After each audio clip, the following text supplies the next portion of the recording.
यदि आप भी मैट्रिक बोर्ड परीक्षा 2024 में देने वाले हैं तो आप जानते हैं कि इस चैनल पर मैट्रिक बोर्ड परीक्षा 2024 की तैयारी संपूर्ण कराया जाता है। तो यदि आपको भी मैट्रिक बोर्ड एग्जाम 2024 में अच्छे नंबर लाना है तो इस चैनल को सब्सक्राइब कर लीजिए और जो भी क्लास हो रहा है सभी क्लास आप ज्वाइन कीजिए। तो सबसे महत्वपूर्ण क्लास आज का होने वाला है 2024 के लिए साइंस का। हम लोग साइंस का एक मॉडल पेपर पढ़ने वाले हैं जो कि 2024 के लिए पैटर्न पर शामिल किया गया है, यानी प्रश्न जो है वह 2024 के लिए प्रश्न सेट किया गया है। तो आप लोग से रिक्वेस्ट है कि आप लोग इस क्लास में अंत तक बने रहिएगा। पूरा 2024 के लिए प्रश्न जो है वह सेट किया गया है 2024 के पैटर्न पर। तो चलिए हम बिना देर के क्लास को स्टार्ट करते हैं। चैनल पर नए हैं तो चैनल को सब्सक्राइब कर लीजिए ताकि आने वाले नेक्स्ट क्लास आपके पास जरूर पहुंचे। सबसे महत्वपूर्ण क्लास है साइंस के लिए यानी विज्ञान के लिए, तो आप लोग क्लास में अंत तक बने रहिएगा। चलिए पहला नंबर क्वेश्चन आपके स्क्रीन पर है, पूछा गया है किस दर्पण की फोकस दूरी ऋणात्मक होता है। बताना है कि किस दर्पण की फोकस दूरी जो है वह ऋणात्मक होता है, जो कि हम पहले पढ़ाए थे। पहला नंबर चैप्टर प्रकाश परावर्तन और अपवर्तन में बताए थे। ऋणात्मक पूछेगा तो अवतल दर्पण हो जाएगा। ऑप्शन नंबर बी बिल्कुल राइट आंसर हो जाएगा। किस दर्पण की फोकस दूरी ऋणात्मक होता है, तो अवतल दर्पण की फोकस दूरी ऋणात्मक होता है यानी माइनस का होता है, और उत्तल दर्पण की फोकस दूरी प्लस का होता है। तो दोनों याद रखिएगा। ऑप्शन नंबर बी बिल्कुल राइट आंसर हो जाएगा। चलिए नेक्स्ट क्वेश्चन देखते हैं। दो नंबर क्वेश्चन पूछा गया है और इसमें देखिए बिहार बोर्ड के द्वारा सभी क्वेश्चन सेट किया गया है। यहाँ पर देख सकते हो इंग्लिश मीडियम और हिंदी मीडियम दोनों मीडियम में सेट किया गया है। तो आप लोग क्लास में अंत तक बने रहिएगा। 2 नंबर क्वेश्चन पूछा गया है दर्पण की फोकस दूरी एफ और वक्रता त्रिज्या आर में क्या संबंध है, जो कि यह भी क्वेश्चन हम बताए थे पिछले क्लास में कि दर्पण की फोकस दूरी एफ यानी फोकस दूरी को हम एफ से सूचित करते हैं और वक्रता त्रिज्या आर में क्या संबंध है। तो वही फार्मूला होता है जी, एफ बराबर आर बाई 2 होता है। एफ बराबर आर बाई 2 जो कि फोकस दूरी ज्ञात करने के लिए यूज किया जाता है इस फार्मूला को, जो कि ऑप्शन नंबर बी में दिया है। एफ बराबर आर बाई 2 होता है। नेक्स्ट क्वेश्चन पूछा गया है 3 नंबर समान दृष्टि के लिए स्पष्ट दृष्टि की न्यूनतम दूरी कौन होता है। समान दृष्टि के लिए स्पष्ट दृष्टि की न्यूनतम दूरी क्या होता है, 25 मीटर या 25 सेंटीमीटर या 25 मिलीमीटर या इनमें से कोई नहीं। तो आप लोग को बताना है कि समान दृष्टि के लिए स्पष्ट दृष्टि की न्यूनतम दूरी क्या होता है, तो वह 25 सेंटीमीटर होता है। ऑप्शन नंबर बी बिल्कुल राइट आंसर हो जाएगा। 25 सेंटीमीटर होता है, मीटर नहीं होता है, मिलीमीटर नहीं होता है, 25 सेंटीमीटर होता है, याद रखिएगा। नेक्स्ट क्वेश्चन पूछा गया है 4 नंबर श्वेत प्रकाश का कौन सा रंग वर्ण किसी प्रिज्म से गुजरने के पश्चात सबसे कम झुकता है। बताना है कि श्वेत प्रकाश का कौन सा ऐसा रंग का वर्ण है जो किसी प्रिज्म से गुजरने के पश्चात सबसे कम झुकता है। सबसे कम कौन झुकता है, तो लाल झुकता है। ऑप्शन नंबर सी बिल्कुल राइट आंसर हो जाएगा। नेक्स्ट क्वेश्चन पूछा गया है 5 नंबर मानव आंख की रेटिना द्वारा बनाई गई छवि क्या होती है। मानव आंख की रेटिना द्वारा बनाई गई छवि क्या होती है, तो याद कर लीजिएगा वास्तविक व उल्टा होता है। ऑप्शन नंबर बी बिल्कुल राइट आंसर हो जाएगा। वास्तविक और उल्टा होता है। नेक्स्ट क्वेश्चन आकाश का रंग नीला प्रतीत होता है। आकाश का रंग नीला प्रतीत होता है, किसके कारण आकाश का रंग नीला प्रतीत होता है। ए ऑप्शन है प्रकाश के परावर्तन के कारण, बी ऑप्शन है प्रकाश के प्रकीर्णन के कारण, सी ऑप्शन है प्रकाश के अपवर्तन के कारण और डी ऑप्शन है इनमें से कोई नहीं। तो आप लोग को बताना है कि आकाश का रंग नीला प्रतीत होता है, क्यों प्रतीत होता है, तो अब प्रकाश के प्रकीर्णन के कारण आकाश का रंग नीला प्रतीत होता है। ऑप्शन नंबर बी बिल्कुल राइट आंसर हो जाएगा। जाएगा। नेक्स्ट क्वेश्चन पूछा गया है किस दर्पण से वस्तु का प्रतिबिंब बड़ा बनता है। किस दर्पण से वस्तु का प्रतिबिंब बड़ा बनता है, समतल दर्पण या अवतल दर्पण या उत्तल दर्पण या इनमें से कोई नहीं। जो कि यह भी क्वेश्चन हम पिछले क्लास में बताए थे कि प्रतिबिंब पूछेगा बड़ा या छोटा, बड़ा पूछेगा तो अवतल दर्पण हो जाएगा और छोटा पूछेगा तो उत्तल दर्पण हो जाएगा। क्योंकि अवतल दर्पण में बड़ा प्रतिबिंब बनता है वस्तु से और यहाँ पर उत्तल दर्पण में छोटा प्रतिबिंब बनता है। तो ऑप्शन नंबर यहाँ पर बी बिल्कुल राइट आंसर हो जाएगा। नेक्स्ट क्वेश्चन पूछा गया है निम्नलिखित में कौन सा लेंस निकट दृष्टि दोष को ठीक करने के लिए उपयोग किया जाता है। यह भी क्वेश्चन बताए थे पिछले क्लास में। निम्नलिखित में कौन सा लेंस निकट दृष्टि दोष को दूर करने के लिए उपयोग किया जाता है। तो निकट दृष्टि दोष पूछा है तो अवतल लेंस हो जाएगा और दूर दृष्टि दोष पूछेगा तो उत्तल लेंस हो जाएगा। ऑप्शन नंबर सी बिल्कुल राइट आंसर हो जाएगा।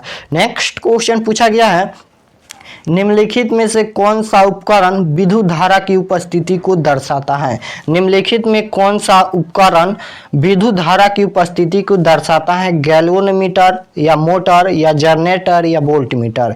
तो आप लोग को बताना है निम्नलिखित में कौन सा उपकरण विद्युत धारा की उपस्थिति को दर्शाता है।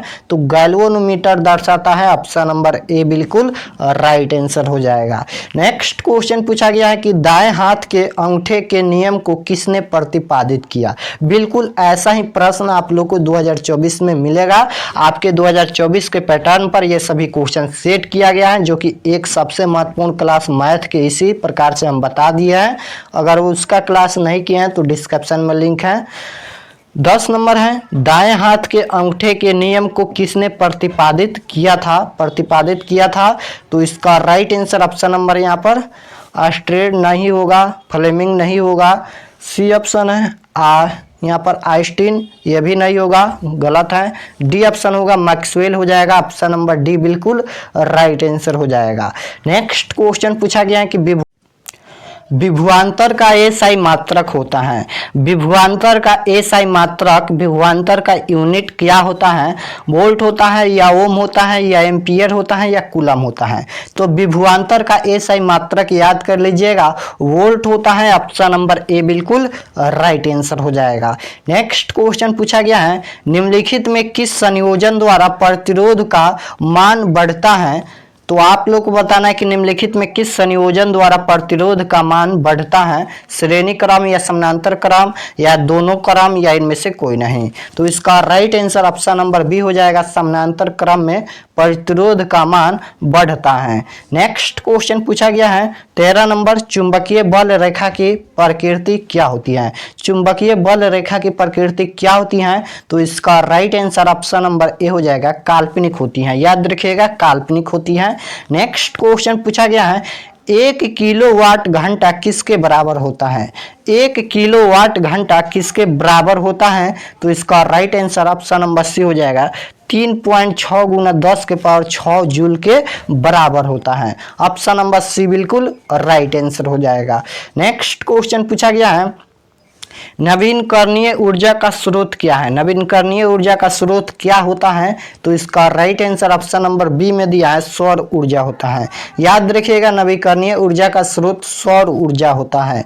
नेक्स्ट क्वेश्चन पूछा गया है कौन सा लेंस अपसारी लेंस भी कहा जाता है। देखिए ये भी क्वेश्चन हम पिछले क्लास में बताए थे, अपसारी और एक होता है अभिसारी। तो कौन सा लेंस अपसारी भी कहा जाता है, किसे हम अपसारी लेंस कहते हैं। अपसारी पूछा गया है तो अपसारी पूछेगा तो अवतल लेंस हो जाएगा और अभिसारी पूछेगा तो उत्तल लेंस हो जाएगा। उत्तल लेंस को हम अभिसारी लेंस कहते हैं और अवतल लेंस को हम अपसारी लेंस कहते हैं। नेक्स्ट क्वेश्चन पूछा गया है 17 नंबर प्रकाश का प्राथमिक वर्ण कौन है। प्रकाश का प्राथमिक वर्ण कौन है, लाल या नीला या हरा या उपयुक्त सभी। तो प्रकाश का प्राथमिक वर्ण कौन सा है। तो इसका right answer option number D हो जाएगा, इनमें से सभी हैं।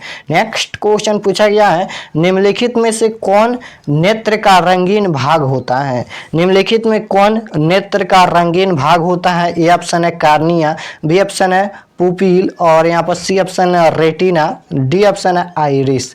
तो निम्नलिखित में कौन नेत्र का रंगीन भाग होता है? तो कौन होता है? तो याद कर लीजिएगा आइरिस होता है। ऑप्शन नंबर डी बिल्कुल राइट आंसर हो जाएगा। यही नेत्र का रंगीन भाग होता है।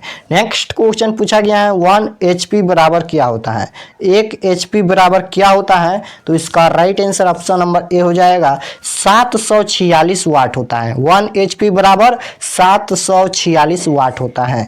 नेक्स्ट क्वेश्चन पूछा गया है विशालक शीशा मैग्नीफाइंग ग्लास होता है। क्या होता है यहाँ पर? विशालक शीशा मैग्नीफाइंग ग्लास क्या होता है? तो याद कर लीजिएगा किसका होता है, किसका बना होता है? तो वह उत्तल लेंस का। ऑप्शन नंबर बी बिल्कुल राइट आंसर हो जाएगा। नेक्स्ट क्वेश्चन पूछा गया है जब किसी चालक तार से विद्युत धारा प्रवाहित होती है तो गतिशील कण क्या होते हैं? जब किसी चालक से विद्युत धारा प्रवाहित होती है तो गतिशील कण क्या होते हैं? तो गतिशील कण इलेक्ट्रॉन होते हैं। ऑप्शन नंबर डी बिल्कुल राइट आंसर हो जाएगा। नेक्स्ट क्वेश्चन पूछा गया है एम्पियर घंटा मात्रक है। एम्पियर घंटा मात्रक किसका होता है? तो याद कर लीजिएगा यहाँ पर आवेश का होता है। ऑप्शन नंबर बी बिल्कुल राइट आंसर हो जाएगा। नेक्स्ट क्वेश्चन पूछा गया है निम्नलिखित में कौन सा मात्रक वाट के बराबर होता है? वाट को हम W से सूचित करते हैं। निम्नलिखित में कौन सा मात्रक वाट के बराबर होता है? तो याद कर लीजिएगा यहाँ पर J बटा S हो जाएगा, यानी जूल बटा यहाँ पर क्या हो जाएगा? सेकेंड हो जाएगा। नेक्स्ट क्वेश्चन पूछा गया है विद्युत धारा का मात्रक क्या होता है?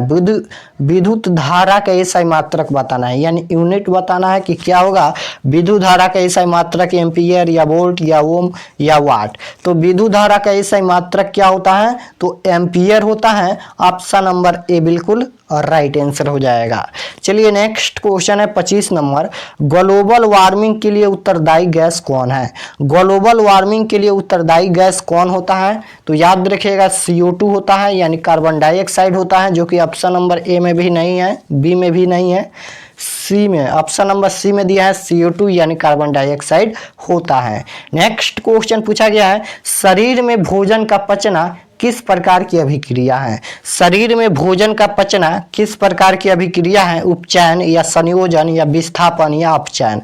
तो शरीर में भोजन का पचना किस प्रकार की अभिक्रिया है? तो याद रखिएगा शरीर में भोजन का पचना उपचयन अभिक्रिया है। ऑप्शन नंबर ए बिल्कुल राइट आंसर हो जाएगा। नेक्स्ट क्वेश्चन पूछा गया है काली चूना पर जब जल डाला जाता है तब अभिक्रिया होती है। काली चूना पर जब जल डाला जाता है तब अभिक्रिया क्या होती है? तो वह अभिक्रिया ऊष्माक्षेपी होती है। ऑप्शन नंबर ए बिल्कुल राइट आंसर हो जाएगा। जब काली चूना पर जब जल डाला जाता है तब अभिक्रिया ऊष्माक्षेपी होती है। नेक्स्ट क्वेश्चन पूछा गया है निम्नलिखित में कौन सबसे अधिक अभिक्रियाशील है? बताना है कि निम्नलिखित में कौन सबसे अधिक अभिक्रियाशील है। कुछ ऑप्शन दिया गया है, 4 ऑप्शन दिया गया है। बताना है कि इनमें सबसे अधिक अभिक्रियाशील कौन है, Cu या Hg या Ag या Au।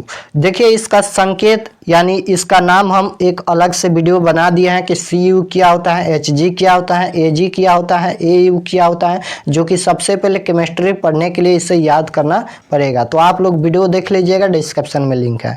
तो इनमें सबसे अधिक अभिक्रियाशील कौन है? तो Cu है, यानी इसे हम क्या कहते हैं? तो कांपड़ कहते हैं। याद रखिएगा कांपड़ होता है Cu। नेक्स्ट क्वेश्चन पूछा गया है चूना जल का रासायनिक सूत्र है। चूना जल का रासायनिक सूत्र क्या होता है? तो चूना जल का रासायनिक सूत्र होता है CaOH2 होता है। याद रखिएगा सब्जेक्टिव में भी लिखना पड़ता है। जब सब्जेक्टिव में पूछेगा कि चूना जल का उपयोग रासायनिक सूत्र लिखे तो याद रखिएगा सूत्र क्या होता है? तो CaOH2 होता है। नेक्स्ट क्वेश्चन पूछा गया 30 नंबर क्वेश्चन है कोई विलयन लाल लिटमस को नीला कर देता है उसका पीएच मान क्या होगा? कोई विलयन लाल लिटमस को नीला कर देता है तो उसका पीएच मान क्या होगा? जो बच्चे हमारे रोज के क्लास में ज्वाइन कर रहे हैं उनको पता होगा कि अगर ऐसा क्वेश्चन पूछेगा तो किस प्रकार से जवाब देना है। बहुत ही सिंपल जवाब है। तो आप लोग भी रोज के रोज क्लास ज्वाइन कीजिए। चैनल पर नए हैं तो चैनल को सब्सक्राइब कर लीजिए ताकि जब भी क्लास होके तो आपके पास नोटिफिकेशन जरूर पहुंचे। तो ऐसा क्वेश्चन पूछेगा कि कोई विलयन लाल लिटमस को नीला करता है, या पूछेगा कोई विलयन नीला लिटमस पत्र को लाल करता है, तो उसका पीएच मान कैसे ज्ञात करना है, यानी कैसे बताना है। तो सबसे पहले अम्ल का पीएच मान कितना होता है, सबसे पहले इसे ध्यान रखना होगा कि अम्ल का पीएच मान कितना होता है। तो अम्ल का पीएच मान याद रखिएगा 7 से कम होता है। क्षार का पीएच मान 7 से ज्यादा होता है। क्या होता है, तो 7 से ज्यादा होता है, याद रखिएगा। अम्ल का पीएच मान 7 से कम, और क्षार यानी भस्म का पीएच मान 7 से ज्यादा होता है, और उदासीन विलयन का पीएच मान केवल 7 होता है। तो तीनों याद रखिएगा।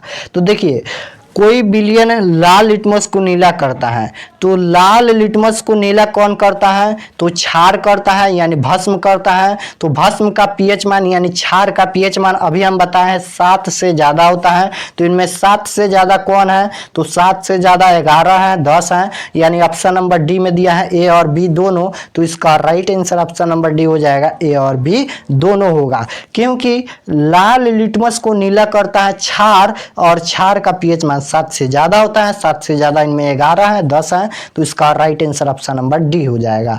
नेक्स्ट क्वेश्चन है, एल्काइन में कार्बन कार्बन के बीच कितने सहसंयोजक बंधन होते हैं। देखिए, केमिस्ट्री का ये सभी क्वेश्चन है। एल्काइन में कार्बन कार्बन के बीच कितने सहसंयोजक बंधन होते हैं बताना है। तो इसका right answer option number A में नहीं दिया है, 1 नहीं होता है, 2 भी नहीं होता है, यहाँ पर 3 होता है। ऑप्शन नंबर सी में दिया है 3 होता है। नेक्स्ट क्वेश्चन पूछा गया है, ग्लूकोज का आणविक सूत्र क्या होता है। ग्लूकोज का आणविक सूत्र बताना है कि क्या होता है। तो बहुत ही सिंपल है, ग्लूकोज का आणविक सूत्र होता है C6H12 C6H12O6 होता है, जो कि ऑप्शन नंबर ए में दिया है। ऑप्शन नंबर ए बिल्कुल राइट आंसर हो जाएगा। नेक्स्ट क्वेश्चन पूछा गया है, उच्च वाष्पीय अम्लों के सोडियम लवण कहलाते हैं। उच्च वाष्पीय अम्लों के सोडियम लवण क्या कहलाते हैं, तो याद देखिएगा क्या कहलाते हैं, तो वह कहलाते हैं साबुन। ऑप्शन नंबर ए बिल्कुल राइट आंसर हो जाएगा।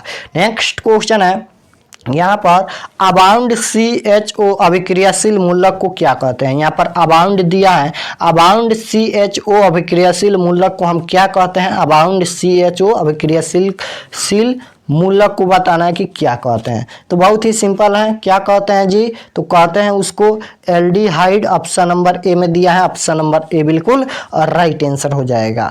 नेक्स्ट क्वेश्चन पूछा गया है, आवर्त सारणी के किसी आवर्त में बाएं से दाएं जाने पर तत्वों की परमाणु त्रिज्या क्या होती है। आवर्त सारणी के किसी आवर्त में बाएं से दाएं जाने पर, यानी इस तरह से जाने पर तत्वों की परमाणु त्रिज्या क्या होती है, बढ़ती है या घटती है। तो आप लोग को बताना है, नहीं याद है तो हम ही बता देते हैं। तो इसका right answer option number D में दिया है, बढ़ती है। याद रखिएगा, बढ़ती है, यानी जब दाएं से बाएं, जब दाएं से, यहाँ पर बाएं लिखा है, दाएं नहीं, बाएं से दाएं जाने पर तत्वों की परमाणु त्रिज्या क्या होती हैं, तो बढ़ती हैं। अगर पूछेगा यहाँ पर कि यहाँ पर दाएं से बाएं आने पर क्या होती हैं, तो घटती हैं, लेकिन बाएं से दाएं जाने पर बढ़ती हैं। नेक्स्ट क्वेश्चन पूछा गया है, निम्नलिखित तत्वों के उनके अधातु गुण के अनुसार बढ़ते क्रम में सजाए। तो बढ़ते क्रम में सजाना है, यहाँ पर देख लीजिए, इसको बढ़ते क्रम में सजाना है। तो इसका right answer option number B में दिया है, यहाँ पर बढ़ते क्रम में। नेक्स्ट क्वेश्चन पूछा गया है, सिलिकॉन क्या है। सिलिकॉन क्या है, ऑप्शन दिया है, धातु या धातु या उपधातु। क्या होता है, सिलिकॉन क्या होता है। तो सिलिकॉन क्या है जी, तो सिलिकॉन क्या होता है, ए ऑप्शन देखिए धातु है, बी ऑप्शन है अधातु है, सी ऑप्शन है उपधातु, और डी ऑप्शन है इनमें से कोई नहीं। तो सिलिकॉन क्या होता है, तो सिलिकॉन होता है उपधातु। याद रखिएगा, सिलिकॉन उपधातु होता है। नेक्स्ट क्वेश्चन पूछा गया है, निम्नलिखित में कौन विद्युत धनात्मक तत्व है। इनमें कौन विद्युत धनात्मक तत्व है, बताना है कि निम्नलिखित में कौन विद्युत धनात्मक तत्व है, यानी प्लस का होता है। तो इसका right answer option number C में दिया है, Na, यानी सोडियम जो है वह विद्युत धनात्मक तत्व है। नेक्स्ट क्वेश्चन पूछा गया है, टिहरी बांध का निर्माण किस प्रदेश में किया गया। टिहरी बांध का निर्माण किस प्रदेश में किया गया, तो इसका राइट आंसर याद रखिएगा, ऑप्शन नंबर कहाँ पर दिया है, टिहरी बांध का निर्माण उत्तराखंड में किया गया। ऑप्शन नंबर बी बिल्कुल राइट आंसर हो जाएगा। नेक्स्ट क्वेश्चन पूछा गया है, निम्नलिखित में किस धातु को किरोसिन में डुबोकर रखा जाता है। निम्नलिखित में किस धातु को किरोसिन तेल में डुबाकर रखा जाता है, तो सोडियम को किरोसिन तेल में डुबाकर रखा जाता है, जो कि ऑप्शन नंबर बी में दिया है। ऑप्शन नंबर बी बिल्कुल राइट आंसर हो जाएगा। सोडियम को हम किरोसिन तेल में डुबाकर रखते हैं, क्यों रखते हैं, क्योंकि अत्यधिक क्रियाशील होने के कारण सोडियम धातु खुला रखने पर साधारण ताप पर ही ऑक्सीजन से अभिक्रिया कर जलने लगता है, इसलिए जल ना जाए इसे हम सोडियम को किरोसिन तेल में डुबाकर रखते हैं। तो आज की क्लास में हम यहीं पर खत्म करते हैं। 40 ऑब्जेक्टिव क्वेश्चन बताए हैं, जो कि पार्ट 1 था, जो कि इसमें 80 क्वेश्चन रहना चाहिए, जो कि 40 है, और भी 40 क्वेश्चन है जो कि पार्ट 2 में आएगा, जो कि आप लोग तैयार रहिएगा। अगर आप लोग कहिएगा तो कल ही आ जाएगा, इसका पार्ट 2 जो है वह कल आ जाएगा। आप लोग चैनल पर बने रहिएगा, चैनल को सब्सक्राइब करके रखिएगा। पार्ट 1 था, जो कि 40 ऑब्जेक्टिव क्वेश्चन बताए हैं, और 40 ऑब्जेक्टिव क्वेश्चन और बताएंगे इसका पार्ट 2 का, जो कि सबसे महत्वपूर्ण है। ये मॉडल पेपर है 2024 के पैटर्न पर, इसे जरूर से जरूर याद कीजिएगा।